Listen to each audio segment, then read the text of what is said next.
Hey friends, this is Dolany TV. Glad to have you aboard as we get set up to discuss more Edmonton Oilers today. I know I'm a little bit late to the party, but hey, don't worry. We got a good one for you here in a matter of moments.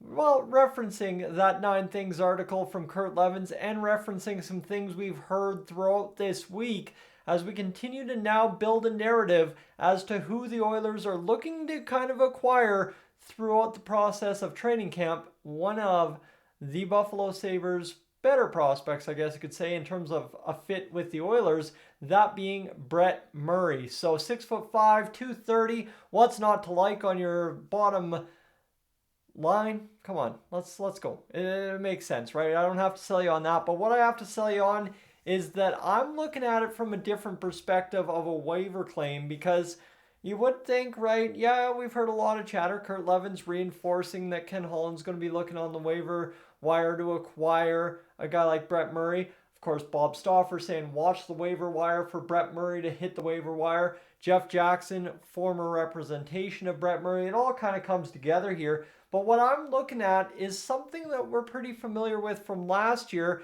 and how the situation played out with Dmitry Samorukov. We all remember that he ended up being traded for Klim Kostin, didn't do much after being traded to St. Louis, but Klim Kostin became something of a folk hero with the Edmonton Oilers over the course of the past season. So you look in terms of Brett Murray, you look in terms of what happened with Dmitry Samorukov. Of course, we had to trade him because he was going to go on waivers and we were likely to lose him for nothing. So when you kind of piece that all together, I'm going to throw this graphic up and we're going to go here to begin it, right? Dmitry Samorukov, I think I might have spelled his name wrong looking at this now, traded for Klim Kostin on October 9th, 2022. So you're looking at that and you're saying, well, I forgot that Klim Kostin became an Oiler so close to the home opener, right? That's how close it really was. It was almost the final day, if not the final day, before Dmitry Samorukov had to be sent down. So we ended up making a pretty home run deal for Ken Holland. Let me tell you, probably outside of the Matthias Ekholm trade, the best trade Ken Holland has made in his years as a general manager of the Edmonton Oilers. So now you kind of look at that. So we got time, right? We got about a month to make that happen. And that is going to bring up here one guy that kind of is in the same situation as last year for Samorukov, Markus Niemelainen. Yeah, we've kind of forgotten about him. He played somehow 23 games last year with the Edmonton Oilers. You might remember him as that guy that ate up ice time and didn't do a whole bunch else. He's a big guy, hits like a truck. Beautiful guy to have on your back end. But again, he's 43 games into his NHL career with a lonely assist. And for the Edmonton Oilers to crack your top 7 now, you got to be capable of producing hits, points, defense, offense, production, puck carrying. You got to do it all. Puck distribution, whatever the case might be. The Oilers have a pretty solid top 7. The thing going here for Markus Niemelainen is this kind of broadens it more than just Brett Murray possibly, but a 762.5 cap hit. So this is a lower cap hit by 12,500 than it is against the league minimum this year of 775.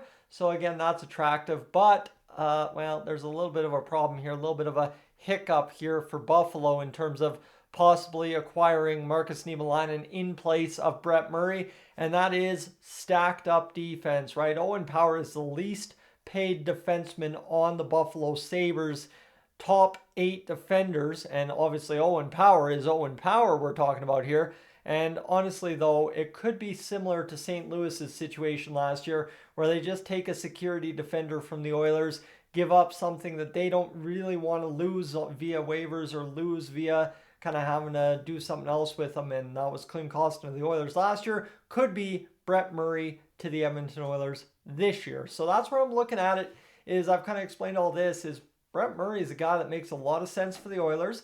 They need to do something with Markus Niemelainen. And I'm sure if they're in the same situation we are, that being Buffalo, they don't want to lose him for nothing. So that would be where there could potentially be something worked out, and both teams kind of have that negotiating power. The Oilers in a better situation, though, to give up Markus Niemelainen on waivers than I think maybe Buffalo is with Brett Murray, just given how Brett Murray seems to be attractive to a team like the Oilers. And Markus Niemelainen, we haven't heard many rumblings that he would be of interest to any teams out there in the NHL as of yet if he were to hit waivers. So that brings me to my last image here, just kind of give you an idea. As I know Patrick from the Oilers Fanatic there took a little chance to talk Brett Murray last night, I believe it was. And I just wanted to show you the full stats. I only showed the Sportsnet NHL stats the other day. Has not played in the NHL in a year, over a year. Has a grand total of 6 points in 21 games at the NHL level. 23 penalty minutes in those 19 games that year in 21-22. But a guy that over the course of the past 2 seasons has piled up 15 plus goals twice, 20 plus goals once, and has been almost a 50-point player in the AHL in 71 games last season. So you look at it, you say, hey, you know what? The Oilers could use a little big, rough and tumbly. You look at those penalty minutes, not crazy big penalty minutes, but again, that tells me when he does something to kind of physically enforce things, he's not stupid, right? He uses his brain because he's not getting those 10s and 5s unnecessarily tacked on. So for us, that could be a very big key for the people that are not such big fans of Evander Kane for his antics and what ends up happening usually when he gets physically involved, or Darnell Nurse in the playoffs against Vegas, right? You want a big, tough guy, big guy, whatever the case might be. I don't know if Brett Murray's tough, but if he's big, can throw his weight around and make you pay for it, well, you want him to also make you pay a little bit extra out in the scrums in the corners after the whistle. And if he ain't getting 2s tacked on, 5s tacked on, or 10-minute misconducts tacked on because of it, that is the kind of player you want on the Oilers' fourth line. So I'm just day by day seeing, right, Bob Stauffer, now Kurt Levens, everybody reinforcing that the Oilers are going to be really actively waiting for Brett Murray to become available. I almost have to ask, and that's why I'm doing this video today, why wouldn't you, if you're the Edmonton Oilers, go out there and just trade a guy like Markus Niemelainen? You've got Cam Dineen, Noel Hoffenmeyer, you've got the other guy we signed there, Ben Gleason. You've got a whole bunch of guys on the farm club that could be of service at that 8th D spot. You don't have to hold on to Niemelainen like you did last year. So let me know in the comments section below, friends, if you think the Oilers should target Brett Murray, not necessarily just as a waiver pickup, but go out there and do the Klim Kostin 2.0, trade a defender that has to go on waivers after camp ends, and go pick up a big forward who likes to throw their weight around. Let me know, right, in the comments section below. I'm Tyson, this is Stallini TV. Friends, if you are new to the channel, I would caution you to hit that subscribe button here. It's just down below the video. I want you to make sure you get that done before hockey season hits, and if not, you've already done that, thank you very much, and I will catch you in the next one.